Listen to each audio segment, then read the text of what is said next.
Well, hello everyone, and welcome again to Hands Across the Water, Northern Ireland's first and original Rangers podcast.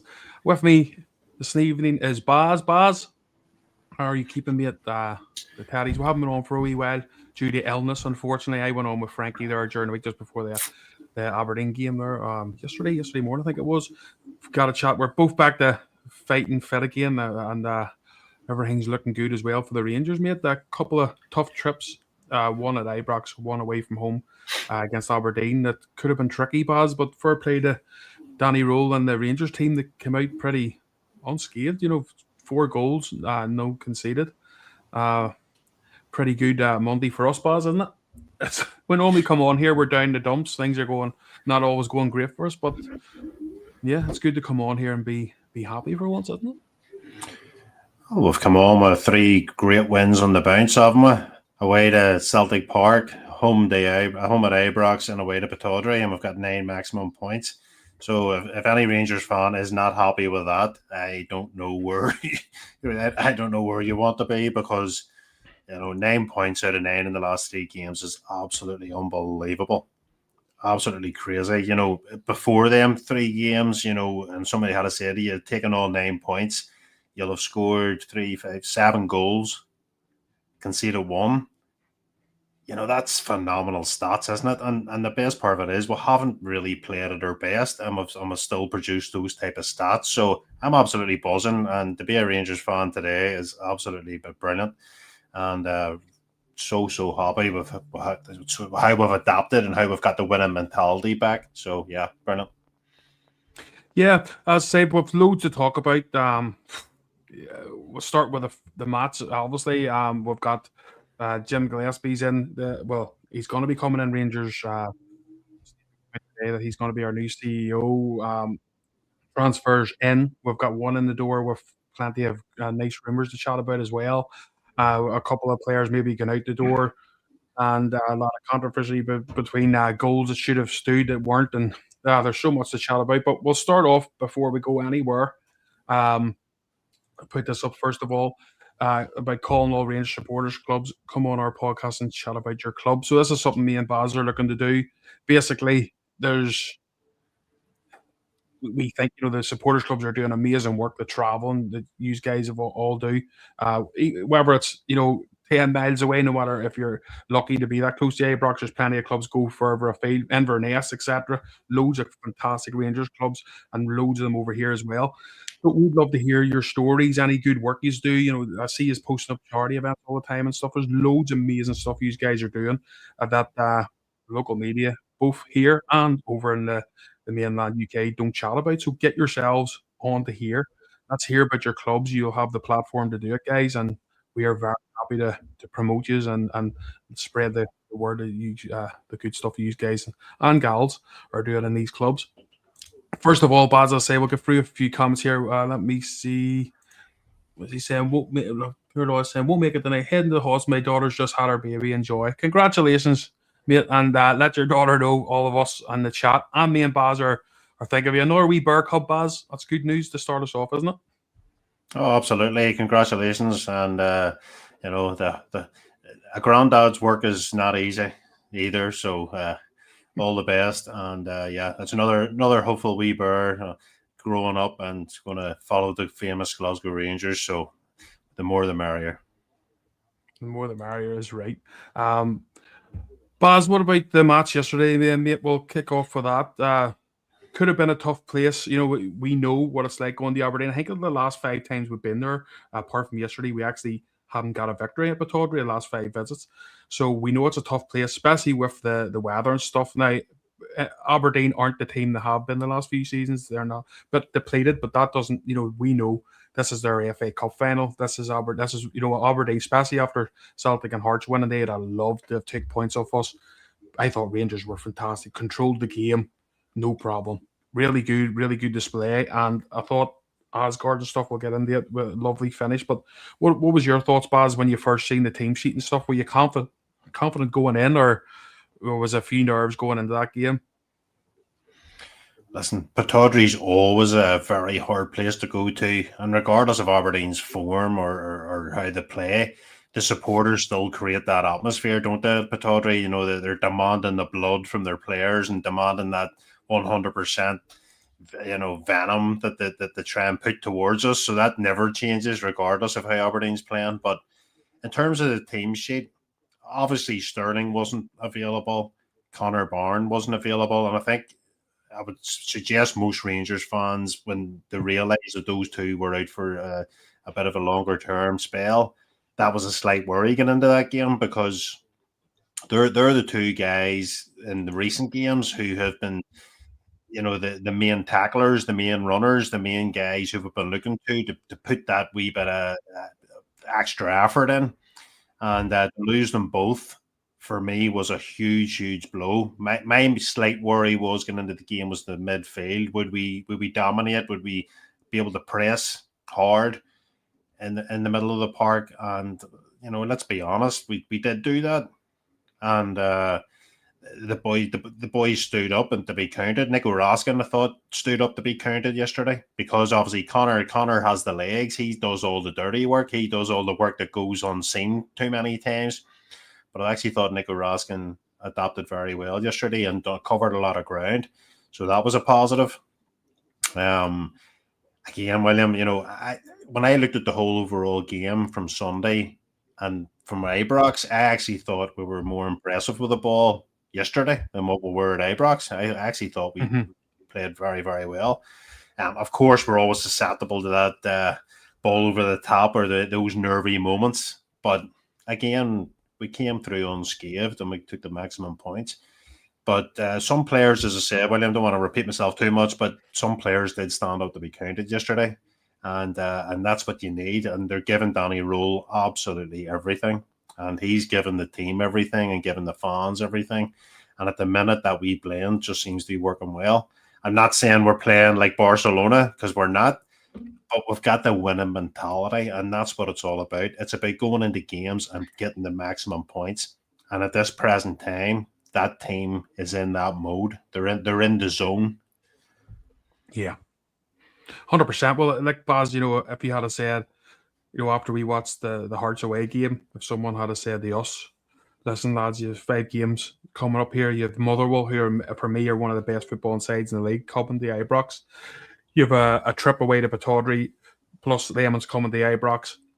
You have a trip away to Parkhead. You have 5 games. You're going to win them all." I'd have said, are you nuts, you know? And they did it, mate. You know what I mean? To be fair to them. And it proves that they can take, you know what I mean? We can take a bloody nose, which we did at that Hearts game, but we can still dust ourselves down and go again. I think you made a good point there, Baz, about, and this is the good thing about Danny Rohl for me. He seems to work out teams very quick. And as you said, we were actually probably better in the second game than we were the first. But it's as if Danny Rose seen the first game, analysed it, looked at it, and went, okay, so we'll tweak this, we'll tweak that. Even though we had a few injuries, but Barham was fantastic in the game at Ibrox. But he knew how to change it and make a few wee tweaks and make it even more of a comfortable going away from home, which is the impressive thing for me. And by the way, William, the weather conditions at Pataudry yesterday were absolutely brutal. There were awful conditions. And you know, we have players, very highly paid players that have played in other big leagues and maybe not been used to a gusty night in Scotland. And they rolled their sleeves up and they got the job done. That, for me, that was very impressive. I'd put a post up yesterday after the match saying, you know, considering those conditions, weather conditions, Rangers actually played very well. You know, it was very windy. It was the pitch was awful looking. It looked in a really bad state. So I'm sure for the players used to playing at Ibrox, trying to play on a pitch like that, you know, simple passes can bobble, they can jerk a wee bit. I thought Rangers were.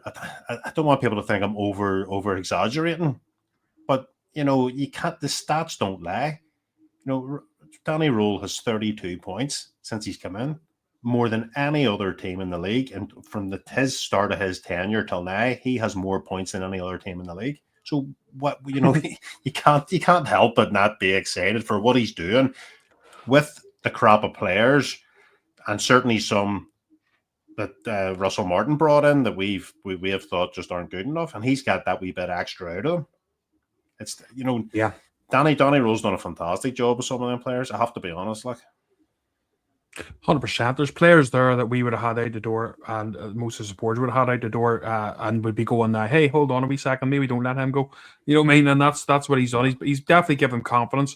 I think the first sign of that, Baz, was probably when when he first came on, the first interview he done, and he was like, "Oh, I'm excited now." You know, he says the new gaffer coming in and like his ideas, even though he hasn't actually got many minutes in the pitch, but he seemed excited with the ideas and what he was bringing. Like, I know a lot of people want us to talk, and we will talk about transfers and stuff. Don't worry, guys. We'll chat about all that as well, and possible incomings and stuff. But before we get in too much, Baz, we'll go to the Asgard goal.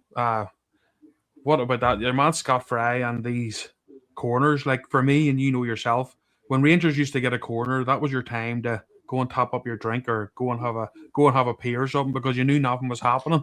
Now you don't want to miss any corners, you don't want to miss any free kicks. And what I liked about it was, people can say, "Oh, big Fernandez, it's easy to kick it in." It's all different kinds of corners happen. That one was a worked one, straight to Asgard. You knew it was worked on the pitch a few times, and it's done it was an absolutely amazing finish as well from Asgard. But it just proves that this guy knows what he's doing, man. He's bringing his form from Luton, I think it was he came, wasn't it? And to us, and he's doing a great job, isn't he? Oh, if you go far back as from Broncos, how many times do we used to have corners? Maybe 15, 20 corners a game, and we literally done nothing with them. This is the first time I've seen Rangers in a very long time where we've actually, when we get a corner now, William, the fans are starting to get very excited, because there's a very good chance we are going to make the opportunity to at least put the ball towards the goalkeeper and at least try and make the goalkeeper make a save. Whereas times gone by before, that wasn't happening. When we got a corner, we didn't take anything out of it. Let's be honest. We were thinking, "Oh, here we go again. There's another corner. We're going to do nothing with it." The set piece coach guy, Scott Fry, has come in and he has totally revitalized the whole system. And what he's doing in training is absolutely phenomenal. And he needs to get as much praise as what Danny Rohl gets, because set pieces have been crucial to us in the last number of weeks. Big Fernandez is a man mountain up in there. That guy just can't miss, at least to get the ball to his head. He doesn't score every time, but he's scoring in a good majority of times. Nico Raskin is another player who has qualified greatly from set pieces. He's one of the smallest in the pitch. Asgard, another one. And we're not just relying on the one ball and the one player. And what's good is too, it's not the old Tavernier gets the ball, he runs over, he smacks it in. Magoma's involved, Barnes involved. So Scott Fry's identifying other players that have certain other qualities. And do you know what's happening now, William? The opposition team doesn't actually know what we're about to do. They don't know if Magoma's going to swing it in. They don't know if he's going to roll it over to Tavernier and he's going to hit it in with the right.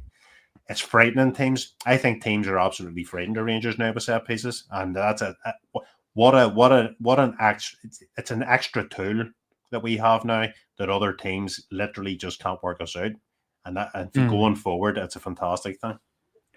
Well, I'll tell you what, better than that, Baz, we're a team that have always been bullied. We've been bullied for a long time in that Scottish League, and now we're the ones doing the bullying, both attacking and defending these corners and set pieces, which is absolutely fantastic, because that's what wins you league titles in Scotland, is being dominant, being in those key areas of the pitch. We know this, you know what I mean? But unfortunately, it took us a wee while to get used to it. We've got so many managers that try different things. Clement, the infamous quote of, "It's okay, I don't need a coach to do set pieces." I love it. I love doing those. They're amazing. I don't think, and we know that was terrible.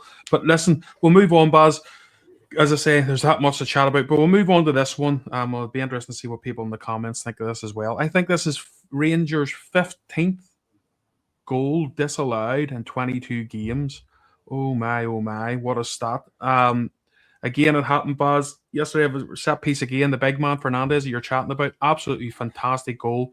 Perfect for me. Even when I seen the replay, here's me. Happy days. That's all dead on. No worries. Couldn't believe that it was brought back. Fernandez leaped up. You seen from the start, he was all he looked at was the ball. He looked nowhere else but the ball. Leaped up higher. The goalkeeper came late. That was his problem, and they seem to be a species that can't be touched. These goalkeepers, Baz. I don't know what you thought about me because I know we didn't watch a match together. We're two different places this time, but for me, that was a goal all day long. I can't believe that was called off. Well, let's be honest. When Chris Sutton actually comes out and says there should be a goal, that should says it all in itself, doesn't it? I mean, he doesn't really agree with too much that goes on with us, but he actually says, how does he jump without using his arms? He can't. How do you jump up in the air to elevate yourself without your arms slightly being out? The goalkeeper is late to the party, but it's like everything. The SFA are terrible in terms of the refereeing. It's shocking. It happens every single week. So we get nothing. Most of the time we get nothing. But this is the problem with the goal. The goalkeeper's protected. He's made an error of judgment. Big Fernandez has jumped up, won the header, and unfortunately they've pulled it back as a no goal. And it's just another it's another example of how poor the state of refereeing is and VAR and everything. It's so poor at times, and that's just another example of it. And the thing about it is, yes, we went on to win the game 2-0, but that could have been a moment that changed the game for us. If Aberdeen had gone up and scored a goal and equalised, that could have changed the whole trajectory of the game. Thankfully, it didn't. But it's I don't know. How does Fernandez jump up in the air without, your natural position is jumping up in the air is use your arms. It's not like he had his two arms out, side by side like that. He's jumping up. I don't know. It's frightening. Absolutely frightening the way it goes. It was a terrible decision. Mm-hmm. No, 100%. I agree with you. It's the same. I was so pissed off. I'm not even joking. I was cracking up. So it was when that I couldn't understand it, and I was like, what more can we do? That one of their players near breaks someone's leg the night before, and VAR don't want to know about it, and but they're quick to go through a fine tooth comb. Anything Rangers do. We'll even look at the penalty decision later on when we're chatting about it. That was another one. It was like, right, okay, right, we can't stop it for this, we can't stop it for that. Right, well, let's look at this phase of play. Well, look right now, they're looking at this sort of phase of play. They're looking at this. Anything they can get to stop a goal is actually incredible. But Baz, after that, as you say, we could have got the heads down, but I thought we played out the first half no problem. We were okay. Came out in the second half. For me, Baz, we bossed it from start to finish. I don't know what you thought watching it, mate. I thought it was it wasn't absolutely amazing. Played some nice football. We still know there's players, when you want to change them and stuff from the bench isn't that strong. That's why we're trying to hopefully bring players in to help that and kick you on again. But being away there in that weather, Baz, and where we were playing, I thought Rangers were so comfortable. And it's been a long time since we've been able to say that, isn't it? To go in these places and feeling comfortable, even at 1-0. It helps also the fact is that Aberdeen aren't a very good team. They are pretty poor, to be fair. They're not a good side. Going forward, they don't really offer too much. The wee lad Clarkson try to get things going. He's actually quite a decent wee player, to be fair. That wee lad Clarkson, he didn't that come from Liverpool, didn't he? Yeah, he came from Liverpool. Rangers were actually linked with him at one time, but he's not a bobby player. He gets stuck in and he tries to move things, but the rest of their team was pretty poor, to be fair. And in the second half, it looked like, you're right, we did boss it, and without really doing too much, just ball retention and and just sort of keeping the ball. But yeah, it's what I would expect us to be. When you look at Aberdeen this season, the fact that we beat them home and away within a week, that's what we should be doing, and that's being honest with you. 6 maximum points. Pittodrie's a hard place to go. We talked about this earlier. It's hostile. It's got everything, but yeah, all in all, it's what I really did expect to get the 6 points out of the 2 games. Mm-hmm. I just thought we helloed young Callum Boardman. Hello, mate. Hope you're keeping well. Let me just see quickly, Baz. Sorry, Paul or William. What is on your necklace? It looks just a normal wee Rangers pen that got that from mum and dad many moons ago as a Christmas present. And it's never been off my neck since. But thanks for that, mate. Yeah, but it's just a normal gold Rangers necklace, buddy. What about the penalty then, Baz? Gassama. For me, at the very start, when I first seen VAR, I think he's over just for the start. And then when I watched it back, I seen it wasn't actually the feet it was caught. It was the knees collided. And your man Shinnie, who has a big gurn bag, as we know anyway, he didn't do too much gurning with that. I think he knew himself that one was going to be going up towards us. I think the reaction from Shinnie, he originally tried to say that the Gassama dived, but once he just literally walked away straight after. It was a token dive thing. He knew he had hit him. And I think Shinnie also knew if it went to VAR, it was going to be a penalty. I think he instantly knew straight away. I've contacted Gassama, and if this goes to video, they're going to get it. And he just walked off because he knew. Now, we can talk about VAR trying to find every loophole that they could find to try and stop it from other parts of the play. Unfortunately enough, that didn't happen. But when you do look at it initially, you're not looking at the thighs. You're looking at the boots. You're looking at the feet. That's where I'm looking at. I'm looking to see, has he been clipped? And I'm going, no, he actually hasn't. But when it slows down and you see his leg actually hitting the thigh of the leg, you realize straight away then, yes, he has caught him and it is a penalty. But it was at the end of the day, Gassman was in the right area, William. He was attacking, he was in the area, and you've always got that opportunity with his trickery that the defender or midfielder, whoever's in the box, there could be that potential chance that with Gassman being so quick, that if a player makes a slightly wrong move, then he might take him down, and that's what happened. Mm-hmm. Yep, 100%. Well, we got the stepped up, Baz, and that was an important penalty because, as I said to my dad just before the ball was hit, I said that this is the difference between 2-0 game over and 1-0 maybe a bit of nervousness towards the end here. And when that went in, as you know, the wee shed was going mad. We were loving it. And it was a cracking penalty too, wasn't it? Right in the corner, unsavable, absolutely fantastic. But it was needed, wasn't it? Even though we were comfortable, things can change. If you miss that, and then it gets the Aberdeen crowd up, and everybody gets a bit nervous, thinking, "Oh, we're going to pay for that." But it was bang in the back of the net, and Tav maybe gets a bit of the slagging from here and there. Even ourselves, sometimes we call him out, but fair play to him. It was a cracking finish. Absolutely, 1-0, William, is a dangerous scoreline in any game. It's you're not home and home until you get a bit more breathing space.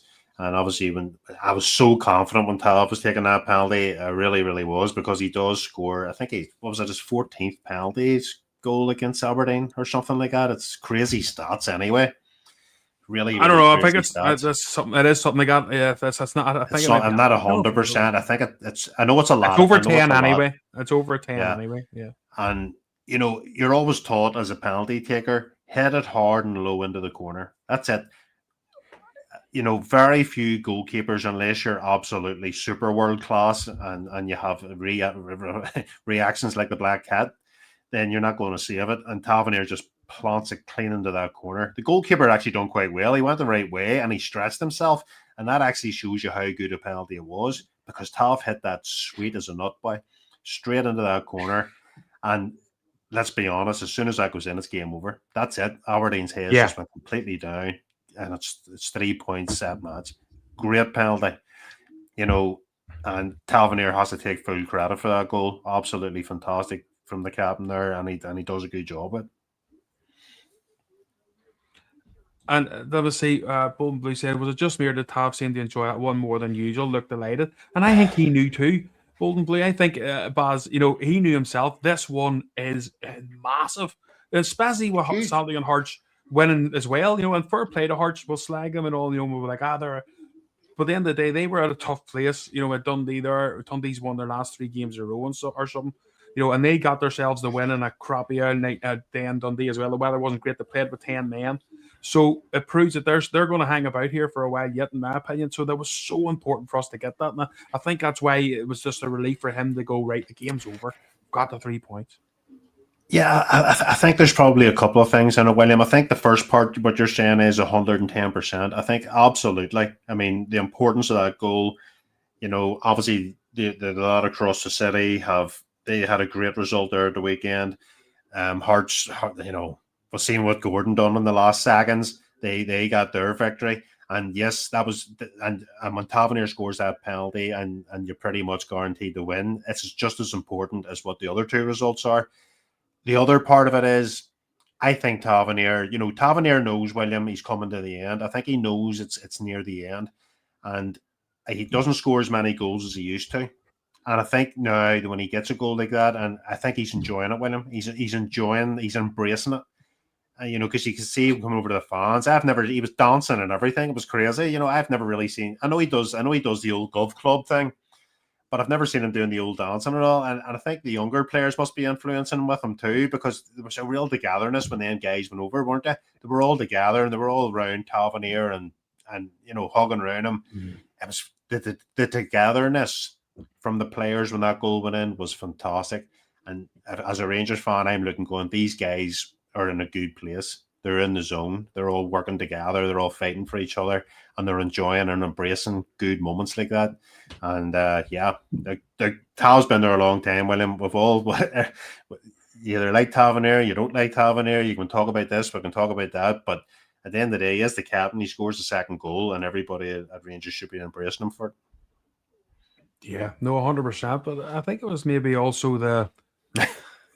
I think it was also there was a lot of the off field with fans throwing things at players and stuff as well, Baz, from the whole game. So I think it was also maybe the added, you know what, get it fucking right up, you know what I mean, and just really enjoying it. We'll talk about the Raskin situation. Like, just before I came on there, actually, footage just came out from. There's a guy that does I can't remember his name, Baz, that does video vlogs basically for Scottish football. The ones listening will know what I'm talking about. Red-haired guy, but I can't remember his name right now. But it showed you his footage and it showed you that fan throwing. He actually, see that teacup he had that was empty that he threw at Raskin after. He actually threw that in Raskin's face. So it shows you him throwing it like whatever it was, into his face anyway. Raskin goes down, obviously goes and gets water, comes back and scooshes him back. And you do some girding, but here, if you're going to give it, you got to take it. And I'm glad to see that video. And in my opinion, even me looking when I said to Dan, your man's done something to Raskin that he's going back to get him there. But you didn't see that footage. Sky didn't show you that footage. No. But it shows you clearly your man who got scooshed in the end with the water actually threw a liquid on the Raskin in the first place, as well as them throwing things at players when they were the substitutes and stuff as well, Baz. I think the substitutes in the second half actually had to go to Rangers substitutes had to go to a different part of the ground to warm up because they were getting thrown at things. Miowski was getting things thrown at him. Fernandez was hitting the head. So, it's all right to come out and slag the Rangers players and slobber on, but they were goated there the whole bloody game. You just got a bit of a own back. Like, some will argue he should have just honored on down to the tunnel and been professional. Some will say the Aberdeen fan deserved everything he got. Yes, but didn't see the footage before it, and Sky Sports and other medias aren't going to show what happened to Raskin before it. Of course, we know that. That's what happens. And these big corporations, they don't do that because Raskin is the star. He's the big name player. So they want to try and make him look as more intelligent than what maybe happened from the start. Then this is the problem with that. But like he sprays him with water, he goes back down the tunnel.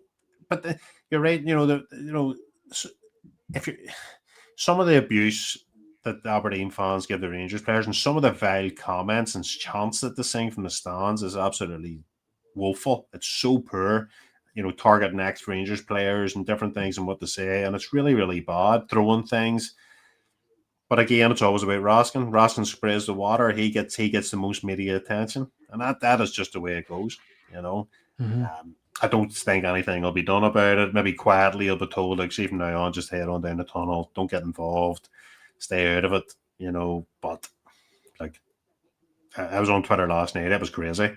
It was all the boys went mental, like with the videos and all the different things and the different pictures and stuff. But like, you say, you give it out, you got to take it back. That guy wasn't standing there trying to congratulate people going off. He was trying to antagonize as well. So, Yeah. Gaz Jones there says, well done to Ross and give the Aberdeen fan a wee wash.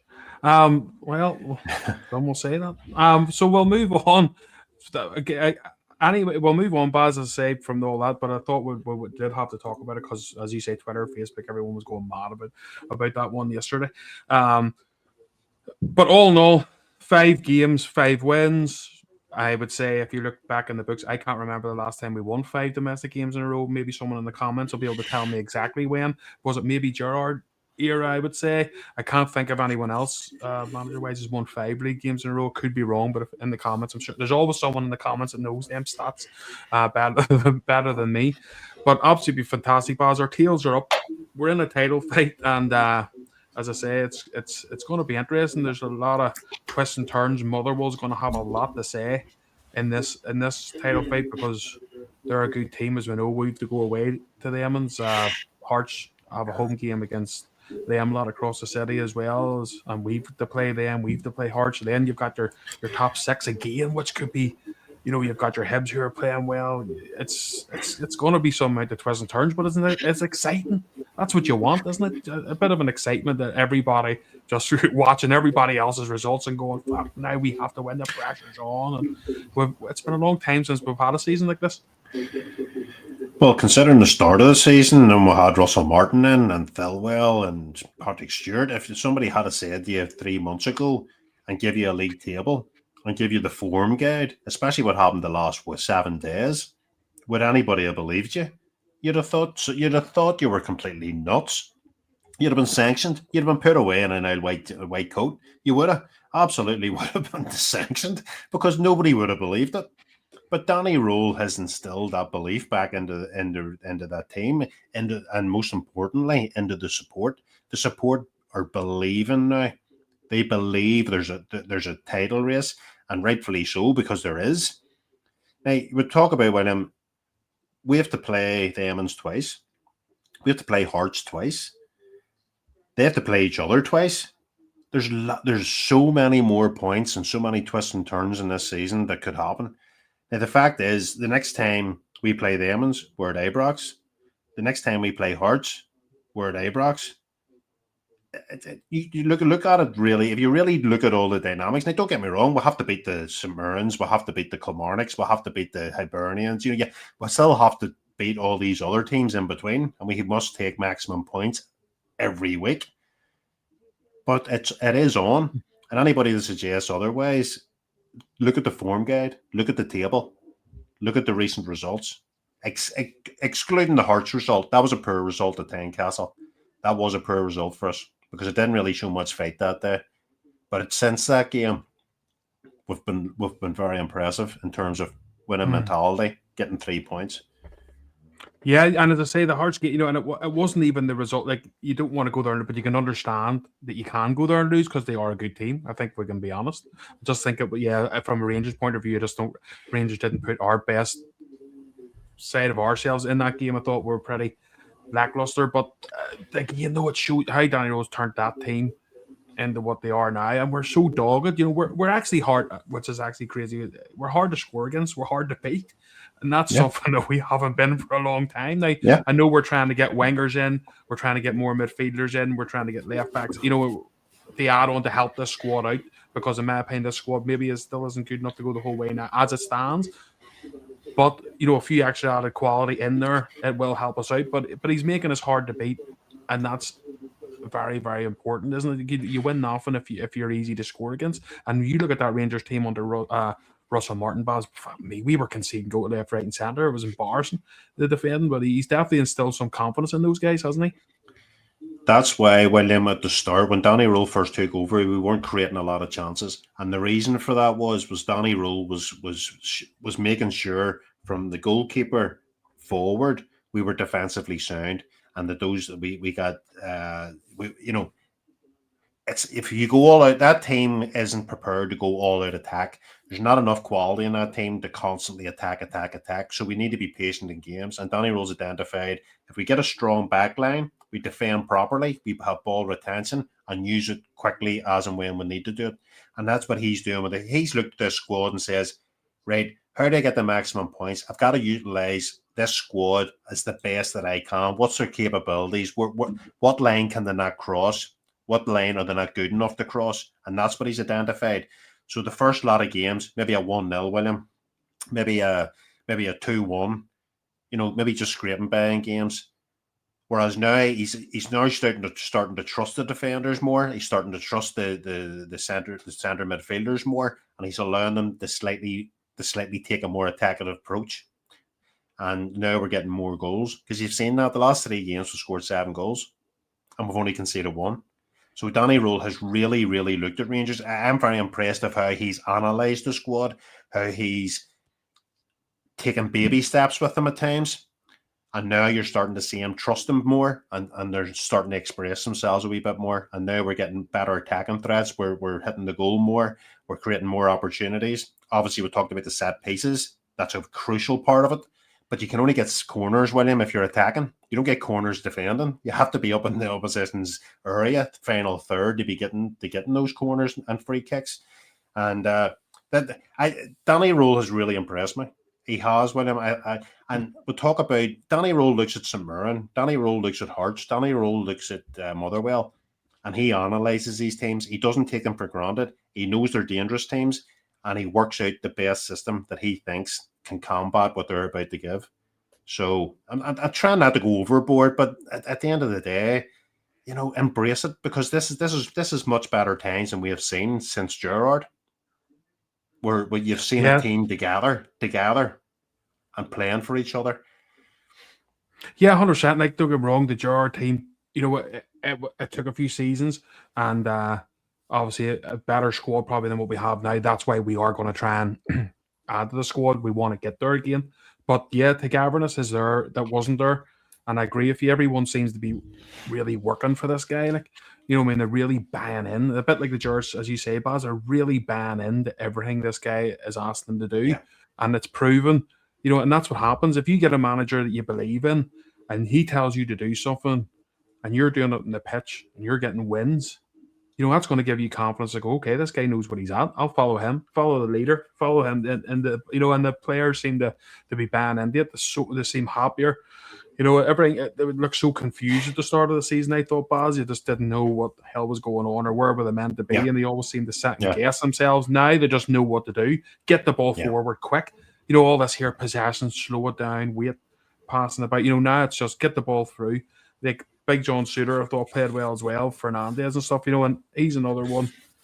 At the start you were looking, he wasn't getting the chance, and then first few games you're going, oh, that big guy's a wee bit, a bit nervous. Watching him, what's will happen, because he is still young, but he's coming on to a game. You can see he's got the confidence there as well. And it's just good to see all these players starting to believe in themselves.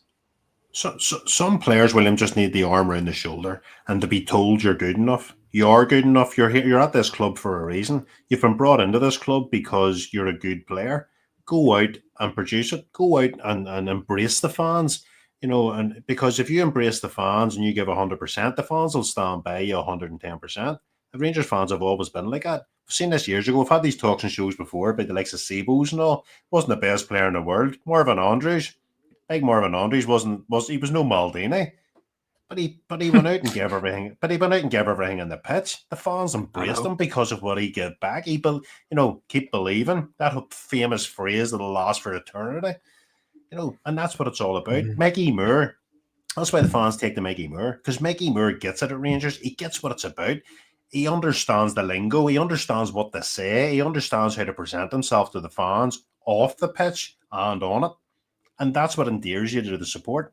Look, if you look back and like we put on Burr the Days every day, and sometimes I look at them. We have one on today. Robert Pritz wasn't the best player in the world, but the Rangers fans still love him. They still because the commitment he gave, and because he gave everything every week. And these players seem to be doing it for Danny Rohl, and that's what's the most important thing. Is going as soon as that first whistle is, you wear that Rangers shirt with pride, and you give everything to the 90th minute. And you do not stop to that last whistle, and you give everything, and the Rangers fans will back you. Yeah, 100%. There's David Boardman says shows with Mickey Murray seems like a different player under Rohl, and he was one Baz that played, but we're going right, get him back down. Even ourselves at times we're going, listen, we can't waste time on these players. Coming in and letting them fuck about. Basically, but. Since Danny Rohl's come in, he's made it again, probably what we were just saying there a few minutes ago, made it simple. This is what I'm asking you to do. Do it this way, and it'll work. And yes, okay, at times, like any winger or wherever he's playing on the pitch, sometimes it'll be the wing, sometimes it'll be through the middle. It won't always work for you, but he tries and tries again. And that's all you can ask. There's been other players that we've had in the past, Baz, if they'll go, oh, it's not my day today, and you'll see them drifting off, and they'll just like a Robbie Montando situation sometimes. Likes Maggie Moore and Gassama, they keep trying. They keep wanting to do well for the manager, and sometimes it works and sometimes it doesn't. But at least they're always trying. But he's definitely improved, hasn't he? And it's the same with Connor Barron. The Rangers fans love Connor Barron because he gives 110%. He runs the extra yard. His stats of heat maps and running is absolutely off the charts. There's Scott Kearney put up John Brown. John Brown is an absolute legend at Rangers. Absolutely hands down legend. John Brown was not the best footballer on the planet. He wasn't. But what he gave on the pitch as his character, as his commitment, and his will to win. And sometimes, William, it's nice to have players like Maggie Moore. It's nice to have players like Gassama, who are trickery and they get the fans off their seats. But you need that Connor Barron. You need that big Fernandez. They're the players. That's what makes Rangers. That's what's always made Rangers, William. And that's why I named some of the MX players. Because when we had the Brian Laudrups and we had the Gazas, we had the Bolins, we had them types of players is what makes Rangers play. It's not all about 11 technically gifted players. It's about a collective team. Who's going to do the dirty work? Who's going to run the player down? Who's going to put the hard tackles in? Ian Ferguson, William. Ian Ferguson was another one. No, I mean, Barry Ferguson was a much better technically gifted player, but Ian Ferguson gave you something completely different on the pitch, waiting the players up, getting tore into tackles, and that blend, it's getting that blend right. Yeah, 100%. You're right, Baz, you are. Well, we'll move on to incomings as well. Well, one has already been confirmed, so let me see if we get this. What do we call him? Are we calling him Chucky or Chuck one in? Chuck one into the net for us, I'll be happy, Baz. But we've got this, the midfielder we've been looking for. We've definitely needed a bit of help in there. Come from good stock, good academy and stuff. And Sturm Graz, I think he won the league and the Austrian league as well, which is good. I like to see us finally bringing in people that's won leagues before, been the course and distance. Looks like he's going to be a very good player for us, Baz, all in all. Well, he also gets sent off at Celtic Park this season, so I think Rangers fans have said, yeah, he'll do me straight away. So I think this guy's going to be an instant hit at Rangers, I think, going by his reputation and the style of play that he has. Diamandi has said recently there, I think it was just yesterday, Diamandi says that he's a player that Rangers don't have. He's a tough tackler. He's a technically gifted player. He says he will be a player that will be very useful to Rangers in the middle of the park. I'm actually very excited, William, with him coming in. I think he's exactly that sort of player that we've been looking for. That player that's going to, and hopefully he'll be able to help Connor Barron and Raskin in that middle of the park and take a wee bit of the pressure off them other two guys. But again, we'll reserve judgment overly until we see him wearing the famous jersey and he dons the Rangers side for the first time, and we'll see what sort of an excellent player he is playing in Scotland and playing for the mighty and the pressure that comes with Rangers. We've talked about this many times, but I'm just going to call him Chuck. I think that's the easiest thing rather than trying to really pronounce that whole name or Chucky or whatever. I think that's probably the easiest thing. I'm sure some of the Rangers fans have already got their songs ready for him already. I'm sure some of the chants will be good. Bolton Blue says the Grass fans are gutted they've lost him. That's always a good saying. You're right, 110%. When a team's devastated about losing a player, then that's always a plus. So yeah, looking forward to the young, and he's young, William. He's hungry. He's young. Exactly the player trading model that we expect at Rangers to get good young players in, and hopefully move them on down the line for profit. But yeah, early indications and what I've seen of him, I don't know an awful lot about him. To be honest with you, I'm not going to sit here and say that I know everything about him because I don't. But from what I'm hearing and what I've seen, this should be a very good addition. Also, to Romans was is talking him going to be in hopefully in the next 48 hours. That's the talk anyway. The left back we've been needing. We've been definitely needing that sort of that situation. It was a disgrace that we left ourselves in a left back situation where we'd only had one Yeah. young loan signing, which was when we started the season with 3 and let them all go, which is for me was crazy. If you weren't going to have the Well, backups there to replace them, but it's good to see someone else coming in. It gives him a break as well, Baz. You know what I mean, and well, it maybe even helps up his game. Macoma, you know. look, Magoma's. If I'm going to be totally honest with you, Magoma's probably one of the better loan players that's come in. I think he's done very, very well. And you're right, the young fella hasn't. When Cornelius was there and he was available, Cornelius was able to play left back. But Cornelius has been in his long term injury there, so he had. So Magoma has had to play pretty much nearly every game and been relied on constantly. And he hasn't had that wee breather. And hopefully a new left back in will, as you say, push him even harder to perform even better. Because it's always see if you have nobody to look behind you that's going to come in and take your place. Yes, you can have a good game, but you know you're on the next week, and you know you're on the week after, and you know it continues. If you have somebody behind you who's pushing you hard in training, when they get opportunities, they're playing well. That makes you, as a player, look at yourself more and try and perform better than what you already are. So for me, that's crucial. And the main thing is, William, if Magoma gets injured, we have nobody to play left back apart from Max Orange, who's a disaster at left back. That is not. That shouldn't even be an option. And we could go back to the whole Riv Dan and the GFDs and the young Robbie Frasers and all. But what's the point? It doesn't. It's done. It doesn't really make any difference now. But a left back, I said this a couple of weeks ago, a left back had to be a priority, at least for cover, at least for somebody to push Magoma that wee bit harder. Yeah, no, 100%. And to be fair to Magoma, and I mentioned this to Frankie when I was on with him yesterday, he's like I'm not saying he's as good as Sasa Papas, but I'm saying he's that kind of player. You never really hear much of him. You don't talk about him much in games, and that's a good thing. So if you're not being talked about all the time, it means you're not doing much wrong in the defense. And that, for me, is says a lot. Let me see. Where else are we here? Or let me say, it's a very different player. We're really solid during the defensive part of the role. The guy looks exceptional in the air. So, move on to a few of the rumours, Baz, as well. Take your pick out of these ones. Olsen, cracking pedigree, playing for Wolfsburg at the minute. I think he's one that we'll probably know the most of.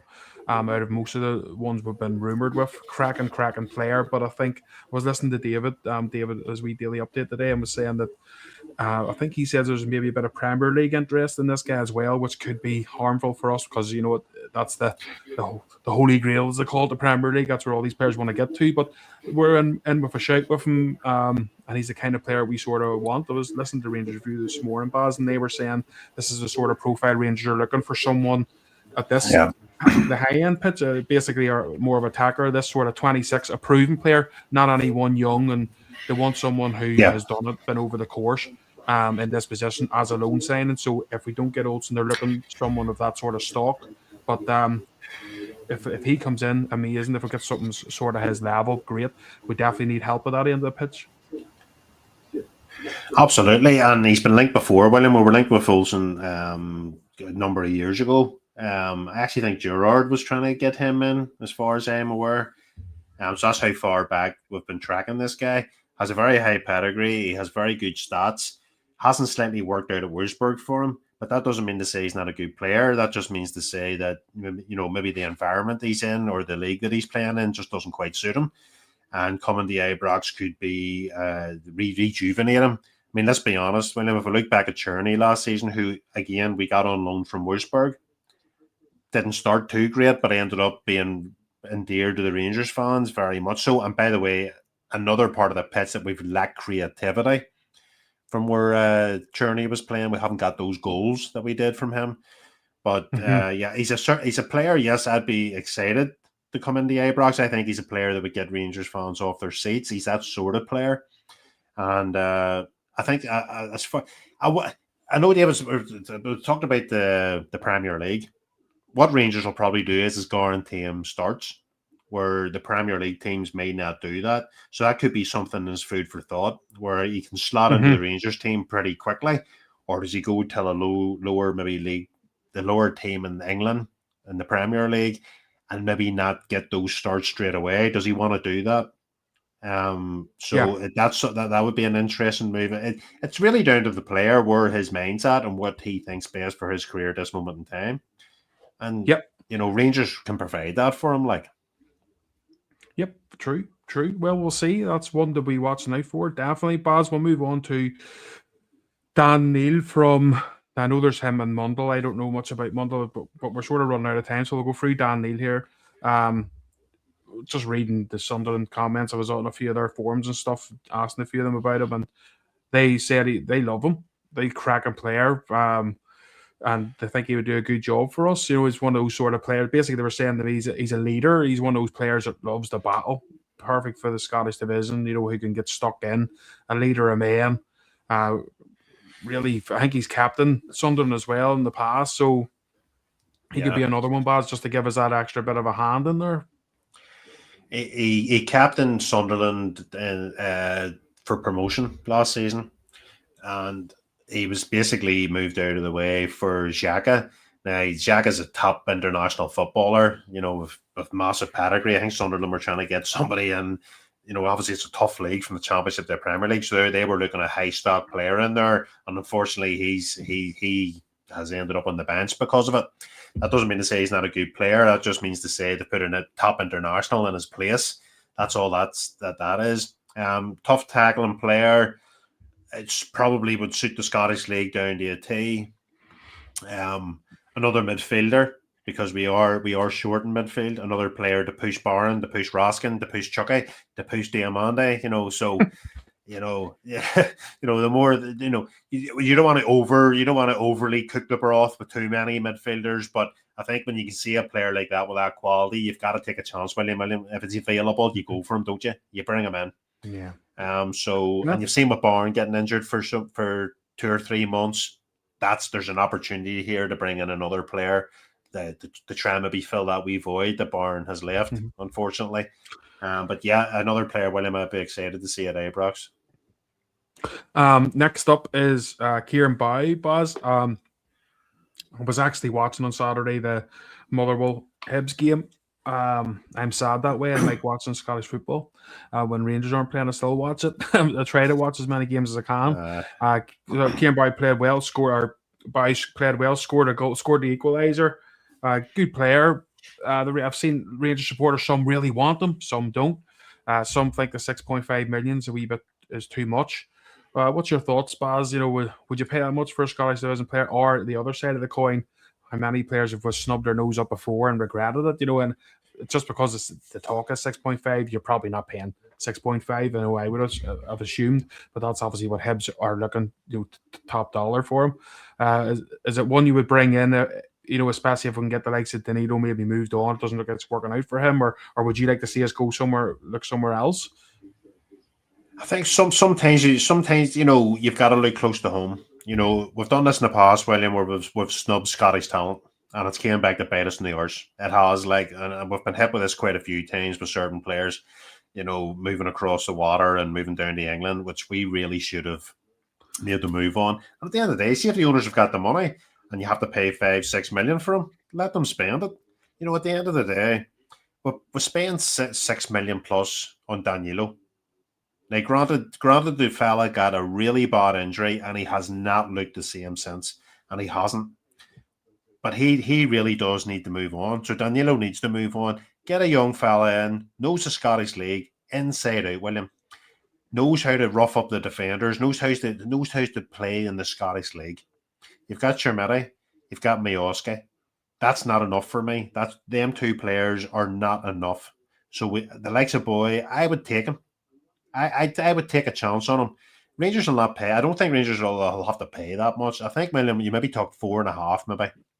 I think Hibs aren't going to be able to snub an offer like that. They haven't got massive coffers, and they couldn't turn something like that down.